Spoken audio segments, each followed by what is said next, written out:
Hello, good morning students. आज हम BSc part first inorganic chemistry के सेकंड चैप्टर आवर्ती गुण या पीरियोडिक प्रॉपर्टीज़ की चर्चा करेंगे। तो सबसे पहले हम देखते हैं इंट्रोडक्शन। आवर्त सारणी के आवर्तों तथा वर्गों में तत्वों के इलेक्ट्रॉनिक विन्यास में एक क्रमागत चेंज होता है, अतः इनके गुणों में भी एक क्रमागत परिवर्तन देखने को मिलता है। गुणों के इस क्रमागत परिवर्तन को ही हम तत्वों के आवर्ती गुण या पीरियोडिक प्रॉपर्टीज़ कहते हैं। ठीक है, अब इलेक्ट्रॉनिक विन्यास के आधार पर गुणों में किस प्रकार से यह क्रमागत परिवर्तन देखने को मिलता है, इसे हम निम्न प्रकार से स्पष्ट कर सकते हैं। सबसे पहले है आधुनिक आवर्त सारणी, जो कि परमाणु क्रमांक के आधार पर बनाई गई है, अतः इसके प्रत्येक वर्ग के समस्त सदस्यों के इलेक्ट्रॉनिक विन्यास में समानता होती है, जिससे उस वर्ग के सदस्यों के रासायनिक गुणों की समानता का भी स्पष्टीकरण होता है। फॉर एग्जाम्पल, प्रथम समूह के सदस्यों का इलेक्ट्रॉनिक विन्यास देखें तो लिथियम का इलेक्ट्रॉनिक विन्यास है 1s2 2s1, सोडियम का है 1s2 2s2 2p6 3s1। इसी प्रकार से पोटेशियम, रुबिडियम, सीजियम और फ्रांशियम का इलेक्ट्रॉनिक विन्यास देखने पर हम पाते हैं कि सभी तत्वों के अंत में S1 इलेक्ट्रॉनिक विन्यास है और उससे पहले सभी के विन्यास में S2p6 आ रहा है। तो इस वर्ग का एक सामान्य इलेक्ट्रॉनिक कॉन्फ़िगरेशन दिया जा सकता है और वो क्या है, n-1 S2p6ns1। तो इस विन्यास को देख करके हम जो है इन तत्वों की क्रियाशीलता का स्वतः ही अंदाज़ा लगा सकते हैं। हम देख रहे हैं कि बाह्यतम कोश में यानी कि वैलेंस शेल में अकेला अयुग्मित इलेक्ट्रॉन है और उसके भीतर जो है इनर्ट इलेक्ट्रॉनिक कॉन्फ़िगरेशन देखने को मिल रहा है S2p6। तो क्या स्वाभाविक हुआ कि इन तत्वों में इस इलेक्ट्रॉन को त्याग करके इस स्थायी इलेक्ट्रॉनिक विन्यास को ग्रहण करने की तीव्र प्रवृत्ति होगी। तो इसी टेंडेंसी के कारण इस वर्ग के सदस्यों में अत्यधिक क्रियाशीलता पाई जाती है। ये स्ट्रॉन्ग इलेक्ट्रोपॉजिटिव होते हैं, स्ट्रॉन्ग मेटेलिक नेचर इनका होता है, स्ट्रॉन्ग रिड्यूसिंग एजेंट होते हैं। ठीक है, अब सेकंड है कि उपयुक्त क्षार धातुओं के इलेक्ट्रॉनिक विन्यास से एक बात और स्पष्ट होती है कि जैसे जैसे हम ऊपर से नीचे की ओर जाते हैं वैसे वैसे NS1 इलेक्ट्रॉन जो है वो नाभिक से दूर होता चला जाता है। इससे जो है ग्रुप ट्रेंड की भी व्याख्या होती है। अब देखो, हमने जो है लिथियम से लेकर के फ्रांशियम के तत्वों को क्षार धातु क्यों कहा, क्योंकि हम जानते हैं कि इनमें इलेक्ट्रॉन को त्यागने की बहुत ज़्यादा टेंडेंसी पाई जाती है इनर्ट इलेक्ट्रॉनिक कॉन्फ़िगरेशन को प्राप्त करने के लिए। और ऐसी स्पीशीज़ जो कि इलेक्ट्रॉन को त्यागती है वो कहलाती है लुईस बेस क्षार कहलाते हैं।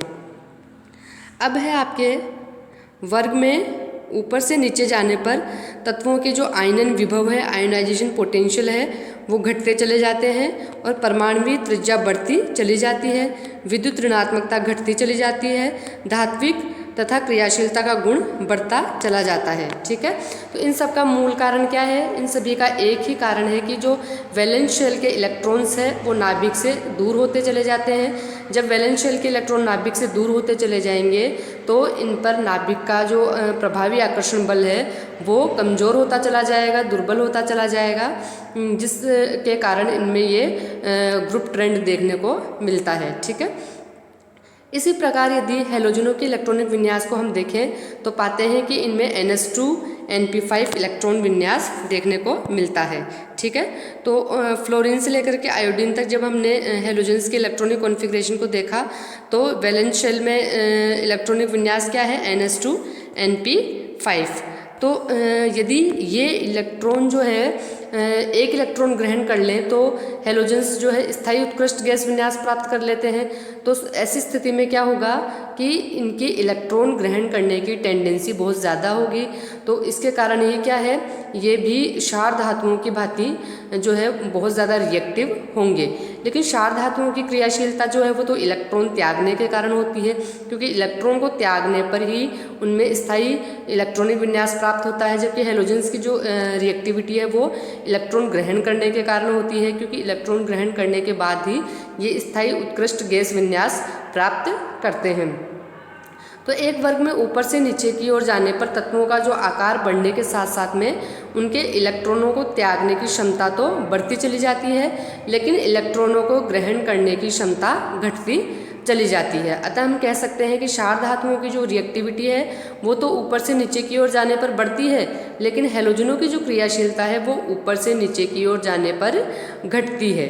ठीक है, क्योंकि हम जानते हैं कि जैसे जैसे एक ग्रुप में ऊपर से नीचे की ओर चलते चले जाते हैं वैसे वैसे परमाणुओं का आकार बढ़ता चला जाता है, जिसके कारण बाह्यतम कोश के इलेक्ट्रॉनों पर जो है नाभिक का आकर्षण बल दुर्बल होता चला जाता है, जिसके फलस्वरूप क्या है, नए आने वाले इलेक्ट्रॉन को जो है नाभिक उतनी प्रबलता से आकर्षित नहीं कर पाता जितना कि ऊपर वाले हैलोजेंस कर पाते हैं। ठीक है, अब है नेक्स्ट आपके कि आधुनिक आवर्त सारणी की सहायता से किसी आवर्त के सदस्यों के गुणों में हो रहे क्रमिक परिवर्तन की भी आसानी से व्याख्या की जा सकती है।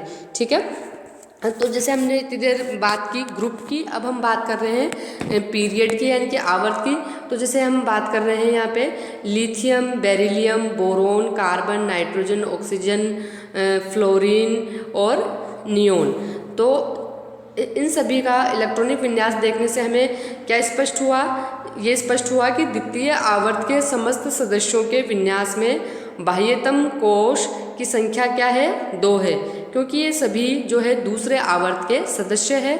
और दूसरी बात क्या पता चले कि आवर्त में बाएं से दाएं जाने पर दूसरे कोश में विद्यमान इलेक्ट्रॉनों की संख्या भी एक एक करके क्रमशः बढ़ती चली जा रही है। और अंत में नियोन के पास जाकर के हम देखते हैं कि उत्कृष्ट गैस का विन्यास प्राप्त हो गया। ठीक है, यानी कि उत्कृष्ट गैस नियोन पर आवर्त समाप्त हो गया।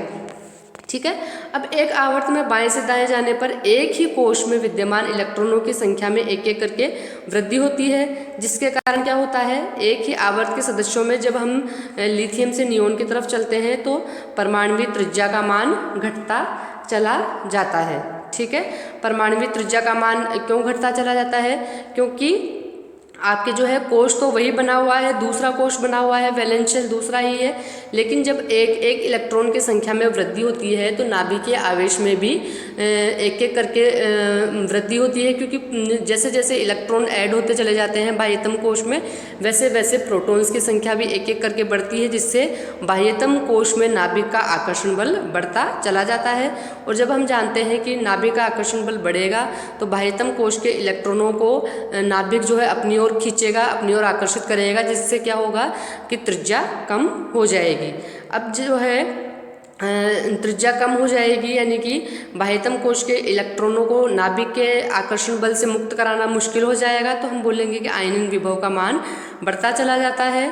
और जो है अब इन बाह्यतम कोशों से इलेक्ट्रॉनों को निकालना पहले जितना आसान नहीं है, क्योंकि क्रमागत इलेक्ट्रॉनों को भरने के साथ साथ में प्रोटॉन्स की संख्या भी बढ़ती रहने के कारण जब धनावेश बढ़ता है नाभिक का तो धन विद्युतीय और धात्विक गुण घटते चले जाते हैं। क्यों? क्योंकि अब आसानी से बाह्यतम कोश से इलेक्ट्रॉन नहीं निकलेगा, क्योंकि जो है नाभिक का आकर्षण बल बढ़ रहा है धीरे धीरे।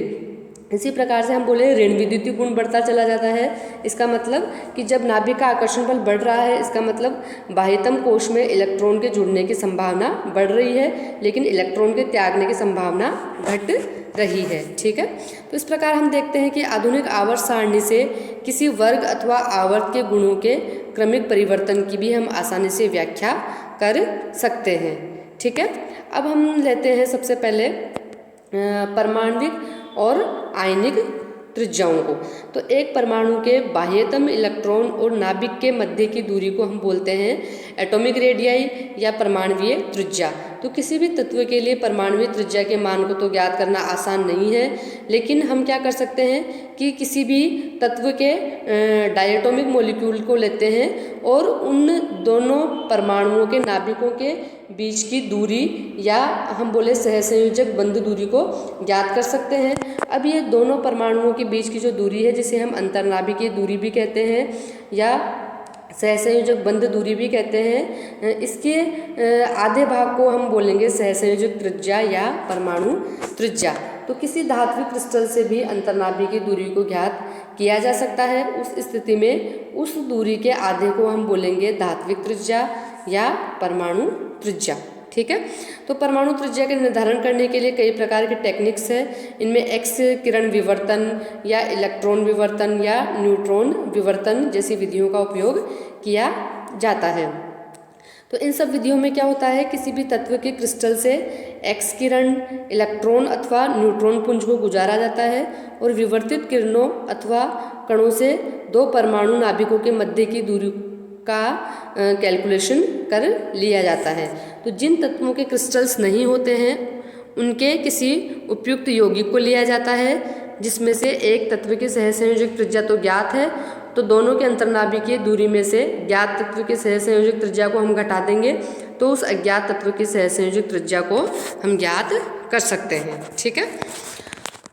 अब है आपके आवर्त सारणी में क्या टेंडेंसी है, क्या ट्रेंड है सहसंयोजक त्रिज्याओं के मानों का। तो एक वर्ग में जब हम ऊपर से नीचे की ओर जाते हैं तो परमाणुवीय त्रिज्या का मान क्या होता है, बढ़ता चला जाता है, क्योंकि बाह्यतम कोश की संख्या बढ़ती चली जाती है। ठीक है। तो इसका कारण क्या हुआ कि एक वर्ग में जब हम ऊपर से नीचे की ओर जाते हैं तो उनके इलेक्ट्रॉनिक विन्यास में एक एक मुख्य कोश बढ़ता चला जाता है, जिससे कि उस परमाणु का आकार भी बढ़ता चला जाता है। और एक आवर्त में जब हम बाएं से दाएं जाते हैं तो परमाणु त्रिज्या के मान घटते हैं। इसका कारण हम पहले ही बता चुके हैं, चर्चा कर चुके हैं कि परमाणुवीय संख्या बढ़ने के साथ साथ नाभिक में प्रोटॉन्स की संख्या भी बढ़ती है, जिससे क्या होता है, नाभिक के आवेश का मान बढ़ता चला जाता है और इलेक्ट्रॉन जो है उसी बाह्यतम कोश में या संयोजी कोश में बढ़ते चले जाते हैं। तो ऐसी स्थिति में बाह्यतम परिधि वाले इलेक्ट्रॉनों पर, संयोजी कोश के इलेक्ट्रॉनों पर नाभिक का प्रभावी आकर्षण बल बढ़ता चला जाता है। तो ऐसी स्थिति में जो है परमाणुवीय त्रिज्या का मान घटता चला जाता है। अब है आपके संक्रमण तथा अंतर संक्रमण यानी कि D block and F block elements के परमाणुवीय त्रिज्या के मानों में अधिक अंतर देखने को नहीं मिलता, या हम कहेंगे कि उनके परमाणुवीय त्रिज्याओं के मान लगभग समान बने रहते हैं। तो इसका कारण क्या है कि इन तत्वों के विन्यासों में जैसे जैसे परमाणु संख्या का मान बढ़ता है वैसे वैसे क्या होता है कि आने वाले नए इलेक्ट्रॉन जो है वो भीतर के कोशों में यानी कि डी और एफ कोशों में भरते हैं। तो इसमें क्या होता है कि नाभिकीय आवेश तो लगातार बढ़ता ही जा रहा है। तो ऐसी स्थिति में बाह्यतम परिधि के इलेक्ट्रॉनों पर दो प्रकार के प्रभाव कार्य करते हैं और दोनों प्रकार के प्रभाव जो है वो एक दूसरे के विपरीत होते हैं। पहला जिसे हम बोलते हैं नाभिकीय आकर्षण बल या नाभिकीय आकर्षण का प्रभाव, और दूसरा है शील्डिंग इफेक्ट या परिरक्षण प्रभाव। तो पहला है आपके नाभिकीय आकर्षण प्रभाव। तो बढ़ते हुए नाभिकीय आवेश के कारण नाभिकीय आकर्षण बल तो बढ़ता चला जाता है, जिससे क्या होता है कि इन्हें नाभिक के निकट करता है। किन्हें करता है? बाह्यतम कोश के इलेक्ट्रॉनों को नाभिक के निकट करता है। जबकि दूसरा प्रभाव है यहाँ पे परिरक्षण प्रभाव। तो भीतर के डी या एफ इलेक्ट्रॉन्स जो कि परिधि के इलेक्ट्रॉनों को प्रतिकर्षित करते हैं और नाभिक के आकर्षण को बीच में ही रोककर बाह्यतम परिधि के इलेक्ट्रॉनों को परिरक्षित करते हैं नाभिक के आकर्षण बल से और इन्हें नाभिक से दूर करते हैं। क्योंकि हमने देखा कि D and F block elements में जो नए आने वाले इलेक्ट्रॉन है वो अंदर के कोशों में भरे जाते हैं। तो हम जानते हैं कि ये नए आने वाले जो इलेक्ट्रॉन्स हैं उन पे हम जानते हैं इलेक्ट्रॉन नेगेटिवली चार्ज होते हैं और बाह्यतम कोश में जो इलेक्ट्रॉन्स हैं वो भी नेगेटिवली चार्ज होते हैं। तो सेम चार्ज जो है एक दूसरे को रिपेल करते हैं, प्रतिकर्षित करते हैं। इस कारण क्या होते हैं कि जैसे ही बाह्यतम कोश के इलेक्ट्रॉनों पर पहले नाभिक का जो आकर्षण बल पहुंच पा रहा था उसको ये बीच में ही रोक लेते हैं, या हम बोले कि उतना नाभिक का आकर्षण बल नहीं पहुंच पाता है जब इन भीतर के कोशों में नए इलेक्ट्रॉन्स भर जाते हैं। तो इस प्रभाव को हम बोलते हैं परिरक्षण प्रभाव। ठीक है। तो इस प्रकार ये दोनों बल जो है एक दूसरे को संतुलित करते हैं और इनकी त्रिज्या का मान लगभग स्थिर हो जाता है। ठीक है। अब है उत्कृष्ट गैसों के सहसंयोजक त्रिज्याओं के मान बहुत ज़्यादा होते हैं। तो इसका कारण क्या है कि स्थायी इलेक्ट्रॉनिक विन्यास के कारण ये गैसें इनर्ट होती है और कोई यौगिक भी नहीं बनाती है। अतः इनकी सहसंयोजक त्रिज्या का मान ज्ञात करना तो संभव नहीं है, क्योंकि सहसंयोजक त्रिज्या का मान हम कैसे ज्ञात कर रहे थे कि किसी भी तत्व का ऐसा डायटोमिक मॉलिक्यूल लेते हैं, होमोडायटोमिक मॉलिक्यूल या हेट्रोडायटोमिक मॉलिक्यूल लेते हैं, और होमोडायटोमिक मॉलिक्यूल में क्या करते हैं हम अंतर्नाभी की दूरी का आधा कर लेते हैं, तो सहसंयोजक त्रिज्या ज्ञात हो जाती है। और हेट्रोडायटोमिक मॉलिक्यूल में ऐसे दोनों एटम लिए जाते हैं जिनमें से एक की परमाणु त्रिज्या अपन को ज्ञात होती है, तो दोनों के बीच के अंतर्नाभी के दूरी में से ज्ञात परमाणु की सहसंयोजक त्रिज्या को घटाकर हम अज्ञात परमाणु की सहसंयोजक त्रिज्या को ज्ञात कर लेते हैं। तो इनर्ट गैसेस के लिए हम क्या करते हैं कि इनके नॉन बॉन्डेड या हम बोले वांडरवाल त्रिज्याओं के मान ही हमको ज्ञात है। तो दो निकटतम अणुओं के नाभिकों के बीच की दूरी का आधा कहलाता है वांडरवाल त्रिज्या। ठीक है, तो यानी कि उत्कृष्ट गैसों में दो जो अणु होते हैं जब वो पास पास होते हैं तो उन पास पास स्थित जो परमाणु है उनके नाभिकों के बीच की दूरी का आधा ही कहलाएगा वांडरवाल त्रिज्या।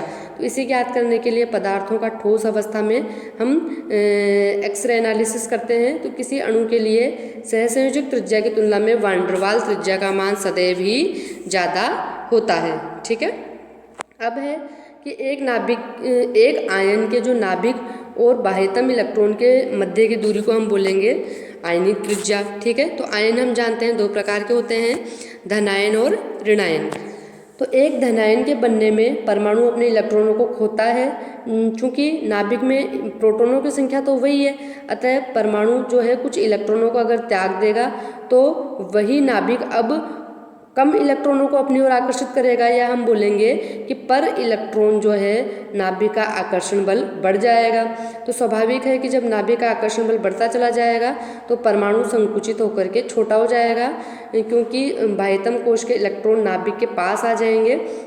तो हम बोलेंगे कि धनायनों का आकार जो है उनके परमाणुीय आकारों की तुलना में सदैव छोटा होता है। ठीक है, फॉर एग्जांपल सोडियम धनायन जो है उसमें क्या होता है कि एक इलेक्ट्रॉन के बाहर निकलने से बाह्यतम कोश पूरा ही खत्म हो गया, तो धनायन का आकार जो है सोडियम परमाणु से छोटा है। इसके विपरीत जब हम एक ऋणायन के बनने में जानते हैं कि इलेक्ट्रॉनों को ग्रहण किया जाता है, तो अब हम देख रहे हैं कि उसी नाभिक को अधिक इलेक्ट्रॉनों को अपनी ओर आकर्षित करना है, या पर इलेक्ट्रॉन जो है अब नाभिक का आकर्षण बल घट गया। ठीक है, और साथ ही साथ में क्या होगा कि जो नया आने वाला इलेक्ट्रॉन है, जो पहले से उपस्थित इलेक्ट्रॉन है बाह्यतम कोश में, उनमें आपस में क्या होगा, रिपल्शन भी होगा, क्योंकि सेम चार्ज क्या होते हैं एक दूसरे को प्रतिकर्षित करता है।